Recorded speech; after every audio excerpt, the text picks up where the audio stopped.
Astro science channel வாயிலாக உலகெங்கும் வாழ்ந்து கொண்டிருக்கக்கூடிய சகோதர சகோதரிகளுக்கு அன்பார்ந்த வணக்கங்கள் மற்றும் வாழ்த்துக்கள்.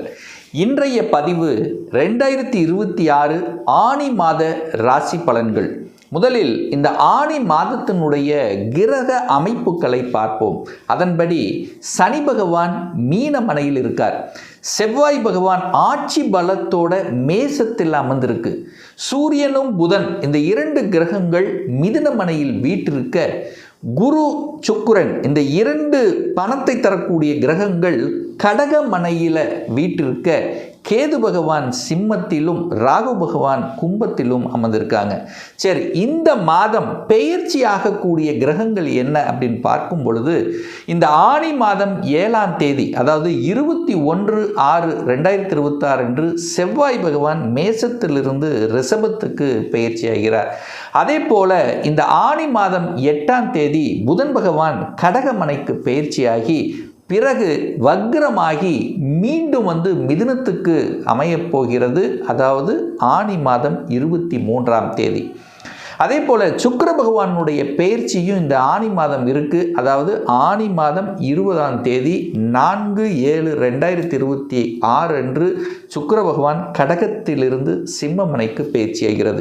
ஸோ இந்த கிரக அமைப்புகளை வைத்துக்கொண்டு இந்த ஆனி மாதம் என்ன மாதிரியான பலன்கள், சாதகம் என்ன, பாதகம் என்ன, எதை செய்யலாம், எதை செய்யக்கூடாது, எந்த தெய்வ வழிபாடு உகந்தது என்பதை டீட்டெயிலாக இந்த பதிவில் நம்ம பார்க்கலாம்.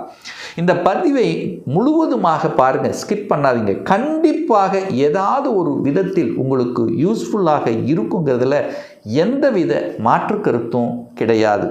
மேச ராசி அன்பர்களே, ஆனி மாதம் எப்படி இருக்க போகுது? உங்கள் ராசிநாதன் ஆட்சி பலம் ஸ்ட்ராங்காக இருக்கார். ராசிநாதன் வலிமை பெற்றாலே அந்த மாதம் நல்லா இருக்க போதுன்னு சொல்லலாம். துணிச்சலோடு செயல்படக்கூடிய தன்மை இருக்கும். இந்த மேச ராசி என்பர்களுக்கு அதிபதி யார்? செவ்வாய். அந்த செவ்வாய் பகவான் ஆட்சி பலத்தோடு உங்கள் ராசியிலேயே உட்கார்ந்துருக்கார். ஒன்று, அந்த செவ்வாய்ங்கிறது அதிகாரம் படைத்த கிரகம். அதிகாரம் சார்ந்த விஷயங்கள் கரெக்டாக இருக்கும். அதே சமயத்தில் கோபத்தை கொடுக்கக்கூடியவனும் அதே செவ்வாய் தான். டக்கு டக்குன்னு கோபம் வரும். எந்த ஒரு விஷயமாக இருந்தாலும் கோபம், ஆக்ரோஷம் என்பது முன்னாடி காமிக்கும். டிசிஷன் மேக்கிங் பட்டன் எடுப்பீங்க. இது செய்யலாம், இது செய்யக்கூடாது அப்படிங்கிறது தெளிவாக எடுக்கக்கூடிய முடிவுகள்ங்கிறது மேசராசி என்பவர்களுக்கு இந்த மாதம் பக்கபலமாக இருக்க போகிறது. துணிச்சல் இருக்கும். விட்டதை பிடிக்கக்கூடிய அமைப்பு. போன மாதம் எதை செய்ய முடியாமல் தவித்து கொண்டிருந்தீர்களோ அதை இப்போ எடுத்து செய்து வெற்றி பெறக்கூடிய அந்த அமைப்புங்கிறது பரிபூரணமாக இருக்கிறது மேசராசி என்பர்கள். சார், பணம் சார்ந்த விஷயம், குடும்பம் சார்ந்த விஷயங்கள், தன்னுடைய வாக்கு சம்பந்தப்பட்ட விஷயங்கள் எப்படி இருக்கும் அப்படின்னு அலசி பார்க்கும் பொழுது சுக்கிர பகவானை பார்க்கணும். அந்த சுக்கிர பகவான் எங்கே இருக்காருன்னா 4ஆம் இடத்தில் உட்கார்ந்துருக்கார். 4ஆம் இடம் என்று சொல்லக்கூடிய சுகஸ்தானத்தில் போய் சுக்கிரன் உட்கார்ந்துருக்கார். 2க்குரியவன் தனக்கு வளர்ச்சி என்று சொல்லக்கூடிய இடத்துல போயிருக்கு. அப்போ குடும்பம் நன்றாக இருக்க போகிறது அப்படின்னு அர்த்தம். குடும்பத்துக்கு தேவையான தனவரவு கிடைக்கப் பெறுகிறது அப்படின்னு நம்ம எடுத்துக்கலாம். அது யாரோட சேர்ந்திருக்கு? குருவோட சேர்ந்திருக்கு, பாக்யாதிபதியோட சேர்ந்திருக்கு. தன பாக்கியம் கிடைக்க காத்து கொண்டிருக்கிறது இந்த மேசராசி என்பர்கள். எப்படி சார் சொல்றீங்க? தனத்தை கொடுக்கக்கூடியவன் சுக்கிரன் பாக்கியத்தை கொடுக்கக்கூடிய குருவோடு இணைந்து சுகஸ்தானத்தில் உட்கார்ந்துருக்கு. அப்போ கண்டிப்பாக தனபாக்கியம் உண்டா இல்லையா? உண்டு. அப்போ பொருளாதார மேம்பாடுங்கிறது கண்டிப்பாக இருக்கும். நீங்கள் எந்த விதமான துறையாக, தொழிலாக இருந்தாலும் வளர்ச்சி என்பது கண்டிப்பாக எதிர்பார்க்கலாம் இந்த ஆனி மாதம் அப்படிங்கிறத ஸ்ட்ராங்காக சொல்லலாம். அதுவும் சுக்கிரன் 4ஆம் இடத்தில் அமர்ந்தால் அது திக்பலம் பெறுகிறது. அப்போ திக்பலம்ங்கிறது ஆட்சி பலத்துக்கு வலிமையான ஒரு தன்மை. அப்போ என்ன இருக்க போகுது? குடும்பம் நன்றாக இருக்க போகிறது. குடும்பத்தில் இருந்து வந்த கசப்புணர்வுகள் விலகப் போகிறது. அப்போ குடும்பத்துக்கு ஒரு வெளிச்சத்தை காமிக்கிறது அப்படிங்கிறத நம்ம ஸ்ட்ராங்காக எடுத்துக்கலாம். 3ஆம் அதிபதி, முயற்சி ஸ்தானத்தின் அதிபதி யாருன்னா புதன் பகவான். அந்த புதன் பகவான் ஆட்சி பலத்தோட ஸ்ட்ராங்காக உட்கார்ந்துருக்கார். அப்போ புத்திசாலித்தனம் மிக்க புதன் பகவான் வலிமையாக இருக்கும்போது அறிவார்ந்த நுட்பமான செயல்களில் உங்கள் எண்ணங்கள் ஓடிட்டு இருக்கும். சிறு தூர பிரயாணங்கள் கண்டிப்பாக உண்டு. தூரதேச பிரயாணங்கள் சென்று வரக்கூடிய பாக்கியங்கள் என்பது நிச்சயமாக மேசத்துக்கு உண்டு. அதில் எந்த மாற்று கருத்து இல்லை. அங்கே சூரியன் வேற இருக்கா. தன்னம்பிக்கைக்கு காரக கிரகமான சூரியன் 3ஆம் இடத்துல உங்கள் முயற்சியில் இருக்கார். தன்னம்பிக்கையால் வெற்றி பெறக்கூடிய அமைப்பு. உங்கள் மனசில் நினச்சிட்டிங்கன்னா அதை சாதிக்கக்கூடிய ஆற்றல் உண்டு. இதை படிக்கணும் அப்படின்னு உங்கள் மனசில் இருந்தால் அதை படிக்கணும், அவ்வளோதான். அந்த எண்ணங்க உணர்வுகளை கொடுக்கும். எதையும் சாதிக்கலாம் என்கின்ற உத்வேகத்தை தரக்கூடிய ஒரு மாதமாக இந்த ஆனி மாதம் அமையப்பெறும். அதில் எந்தவித மாற்று கருத்து இல்லை. 4ஆம் இடம் சுகஸ்தானம். அந்த சுகஸ்தானத்தில் குரு சுக்கிரன் 2 பொருளாதாரத்தை கொடுக்கக்கூடிய கிரகங்கள் அந்த குருவும் சுக்கிரன் தான். இந்த 2 பேரும் சுகஸ்தானத்தில் உட்கார்ந்துருக்கு. 4ஆம் இடம் வீட்டை சொல்லக்கூடிய இடம். அப்போ வீட்டுக்கு உங்களுக்கு தேவையான சுகத்தை தரக்கூடிய அத்தனை பொருள்களும் வாங்கி மகிழ்வீர்கள். அதில் மாற்று கருத்து இல்லை. அப்போ வீட்டுக்கு தேவையான பொருள்களை வாங்கி மகிழக்கூடிய ஒரு மாதம். சுக்கிரன் 4ஆம் இடத்தில் இருக்கிறதுனால வீட்டை பற்றிய என்ன உணர்வுகள் கண்டிப்பாக இருக்கும். வீட்டை ஆல்டர் பண்ணணும், வீட்டை சேஞ்ச் பண்ணணும், வீட்டை எனக்கு பிடித்த மாதிரி மாற்றி அமைக்கணும், அல்லது பிடித்தமான ஒரு வீடு அமைக்கணும், கட்டணும் என்கின்ற எண்ணம் கூட உருவாகும். இல்லை, இப்போ இந்த மாதம் மேசராசி என்பர்கள் நான் ஒரு வீடு பார்க்கணும் சார், இந்த வீட்டை எப்படியாவது வாங்கிடணும், அந்த வீடு அப்படிங்கிறது என்னுடைய கனவாக இருக்கிறது, அந்த நினைத்து கொண்டு தேடிக்கொண்டிருக்கக்கூடிய மேசத்துக்கெல்லாம் சக்ஸஸ் கொடுத்துரும். இந்த மாதம் நீங்கள் ஒரு ரிஜிஸ்ட்ரேஷன் பண்ணக்கூடிய அமைப்புங்கிறது தெளிவாக காண்பிக்கிறது. அப்போ வீடு சம்பந்தப்பட்ட நீங்கள் எந்த முயற்சி எடுத்தாலும் அது சக்ஸஸ் கொடுக்கக்கூடிய மாதம் இந்த ஆனி மாதம் எடுத்துக்கலாம். அதே சமயத்தில் அங்கே குரு உட்கார்ந்துருக்கு. அப்போ பெரியவர்கள் துணை உண்டு, குருமார்களின் ஆசீர்வாதம் உண்டு. விற்பனை என்கின்ற தன்மை சிறப்பாக இருக்கும். ஃபார் எக்ஸாம்பிள், யாராவது ரியல் எஸ்டேட் சார்ந்த துறையில் இருக்கிறவங்களுக்கு ஒரு மந்தமாக இருந்தாலும் இந்த மாதம் பரவாயில்ல, ஒரு கொஞ்சம் சுறுசுறுப்பாக இருக்குங்கிற அந்த உணர்வையாவது கண்டிப்பாக கொடுக்கும். அப்போ வீட்டு சம்பந்தப்பட்ட விஷயங்கள், ரியல் எஸ்டேட் சம்பந்தப்பட்ட விஷயங்கள், நிலம் சார்ந்த விஷயங்கள் அனுகூலத்தை தரும். ஏன்னா செவ்வாய் பகவான் 4ஆம் பார்வையாக அந்த 4ஆம் இடமான வீட்டு நிலத்தை பார்க்கிறார். அப்போது சுக்கிரனும் செவ்வாயும் கனெக்டிவிட்டி கிடைக்கிறது. அங்கே லக்னாதிபதியான செவ்வாய் 4ஆம் இடத்தை பார்த்து கொண்டு பாக்யாதிபதியான குரு பகவான் அங்கே அமர்ந்து கொண்டு தனத்தை கொடுக்கக்கூட சுக்கிரன் அங்கே இருக்கிறதுனால கண்டிப்பாக சுகத்தை பெருக்கிக் கொள்ளக்கூடிய ஆர்வங்கள் இதெல்லாமே பரிபூர்ணமாக இருக்கிறது இந்த மேசராசி அன்பர்களுக்கு. 5ஆம் அதிபதி, 5ஆம் இடம் என்பது பூர்வ புண்ணியஸ்தானத்தை குறிக்கக்கூடிய இடம், குழந்தைகளை குறிக்கக்கூடிய இடம். ஸோ அந்த இடத்தின் அதிபதி யார் அப்படின்னா சூரியன். அவர் எங்கே இருக்கார்? தனக்கு 11ஆம் இடம் என்று சொல்லக்கூடிய முயற்சி ஸ்தானத்தில் போய் உட்கார்ந்துருக்கார். அப்போ சூரியன் நல்லா இருக்காரா? கன்ஃபார்மாக நல்லதாக இருக்காருன்னு அர்த்தம். குரு, குழந்தைக்கு காரக கிரகம் யாரு? குரு. அந்த குரு உச்சமாக இருக்கிறது. அப்போ குழந்தைகளினுடைய ஆசைகளை நிறைவேற்றுவதில் இந்த வருடம் அதாவது இந்த வருடத்தில் இந்த ஆனி மாதம் முக்கிய பங்காற்றும். அப்போ குழந்தைகளுடைய எஜுகேஷனாக இருந்தாலும் சரி, அவங்களுடைய தொழில் சார்ந்த விஷயமாக இருந்தாலும் சரி, அல்லது படிப்பு சம்பந்தப்பட்ட விஷயமாக இருந்தாலும் நல்லவைகள் நடக்கக்கூடிய ஒரு நல்ல மாதம் ஆனி மாதம்.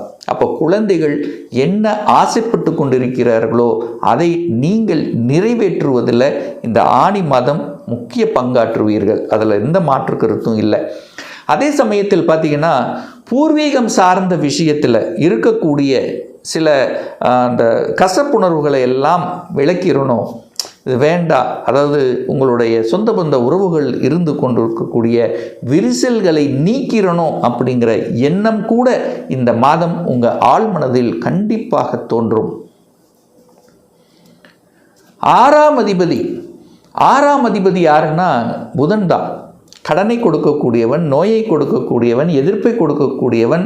அதாவது எப்பெல்லாம் இந்த மேசராசி என்பவர்களுக்கு புதன் தசை ஓடுகிறதோ, அல்லது புதன் புத்தி ஓடுகிறதோ, புதன் அந்தரம் ஓடுகிறதோ, ஹெல்த் சார்ந்த விஷயம், எதிர்ப்பு சார்ந்த விஷயம், கடனை, அதாவது ஒன்று கடனை கொடுக்கணும், அதாவது அந்த கடனை சுப கடனாக ஆக்கிக்கிங்க, இல்லை ஹெல்த் சார்ந்த விஷயம், இதில் ஏதாவது ஒன்று டச் பண்ணாமல் விடாது. அப்போ மேசராசி என்பவர்களுக்கு இந்த புதன் அப்படிங்கிறது ஆகாதவன் தான் சொல்லுவேன்.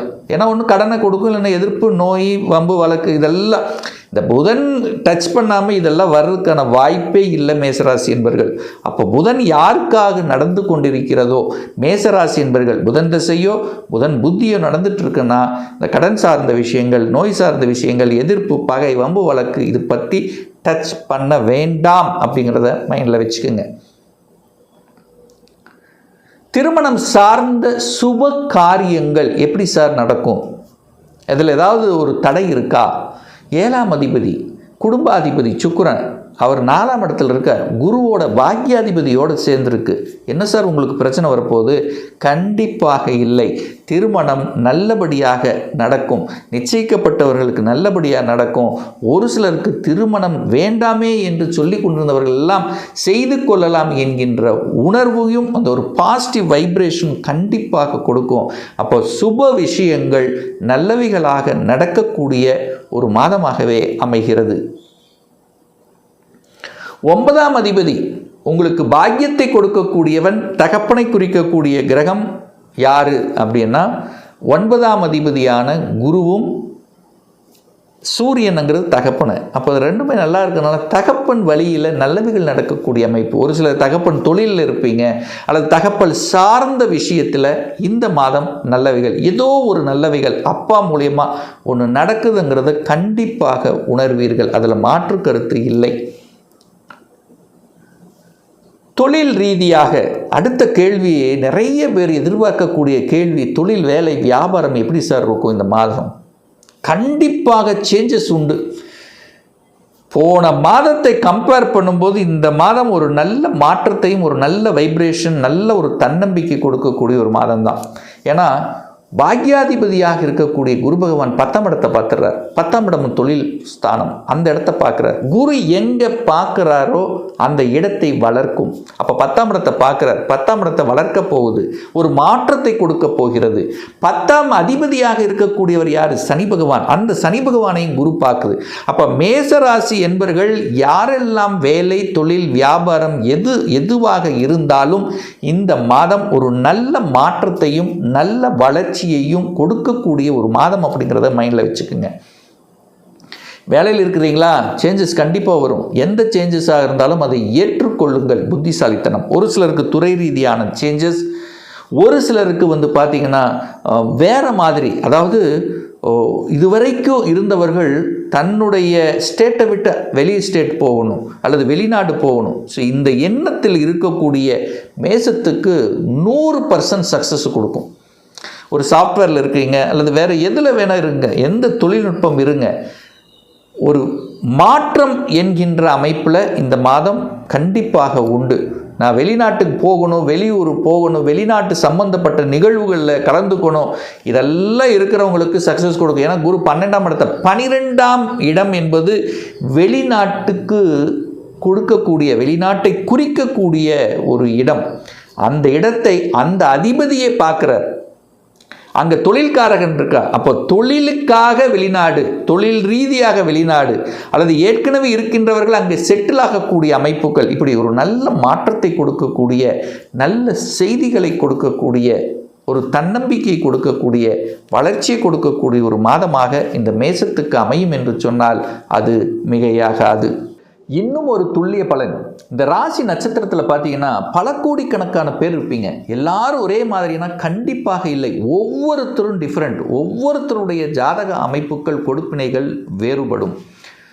இந்த மாத பலனை குறைந்தது ஒரு 3 மாதம் தொடர்ச்சியாக பாருங்கள். சரியாக வரலன்னா கண்டிப்பாக நடக்கக்கூடிய தசாநாதன், புத்திநாதன், அந்தரநாதன், 6, 8, 12ஆம் அதிபதி அல்லது பாவ கிரகங்களுடைய சேர்க்கையில் கண்டிப்பாக இருக்கும். இன்னும் உங்களை பற்றி தெரிஞ்சுக்கணும். இந்த 2026 என்ன மாதிரி இருக்குது, என்ன மாதிரியான தன்மை இருக்கிறது, சொந்த தொழில் செய்வதற்கான கொடுப்பினை இருக்கா, 2026 எப்போ தான் சார் நமக்கு திருமணம் நடக்கும், என்ன கோர்ஸ் எடுத்து படித்தா நம்முடைய ஃப்யூச்சர் நன்றாக இருக்கும், எப்போ குழந்தை பாக்கியம் கிடைக்கும், எப்போ நான் வீடு கட்டுவேன், எப்போ ப்ரமோஷன் கிடைக்கும், இது போன்ற கேள்விகளுக்கு துல்லியமான பதிலை நம்மால் கூற முடியும். ஒரு பர்சனல் கன்சல்டேஷன் எடுத்துக்கணும், ஒரு சுய ஜாதகம் பார்க்கணும் என்று விருப்பப்படக்கூடிய அன்பர்கள் டிஸ்பிளே தெரியக்கூடிய நம்பருக்கு வாட்ஸ்அப் மூலியமாகவோ ஃபோன் கால் மூலியமாகவோ தொடர்பு கொண்டு அப்பாயின்மெண்ட் பெற்றுக்கொண்டு நேரடியாகவோ அல்லது ஆன்லைன் மூலமாகவோ கன்சல்டேஷன் எடுத்துக்கலாம். நம்மளுடைய அலுவலகம் கோயம்புத்தூரில் அமைந்துள்ளது. அதாவது கோயம்புத்தூரிலிருந்து மேட்டுப்பாளையம் செல்லும் வழியில் வெள்ளக்கிணர் பிரிவுக்கு பக்கத்தில், அதாவது அன்னபூர்ணா ஹோட்டலுக்கு அருகாமையில் அமைந்துள்ளது. பிரியர் அப்பாயின்மெண்ட் வாங்கிட்டு நேரடியாக கன்சல்டேஷன் எடுத்துக்கலாம். நிச்சயமாக இந்த பதிவு ஏதாவது ஒரு ரூபத்தில் உங்களுக்கு யூஸ்ஃபுல்லாக இருக்கும். நம்முடைய சேனலை நீங்கள் ஃபஸ்ட்டு டைம் பார்ப்பவர்கள் என்றால் மறக்காமல் சப்ஸ்கிரைப் பண்ணிக்கிங்க. பக்கத்தில் இருக்கக்கூடிய பெல் பட்டன் மற்றும் ஆல் நோட்டிஃபிகேஷனை கிளிக் பண்ணும்போது நான் போடக்கூடிய அடுத்தடுத்த பதிவுகள் உங்களுடைய நோட்டிஃபிகேஷனில் வந்து சேரும். இந்த ராசி நட்சத்திர நேயர்கள் அனைவரும் வாழ்க வளர்க வளம் பெறுக என்று எனது வாழ்த்தினை தெரிவித்துக்கொண்டு விடைபெறுகிறேன். நன்றி, வணக்கம், வாழ்த்துக்கள்.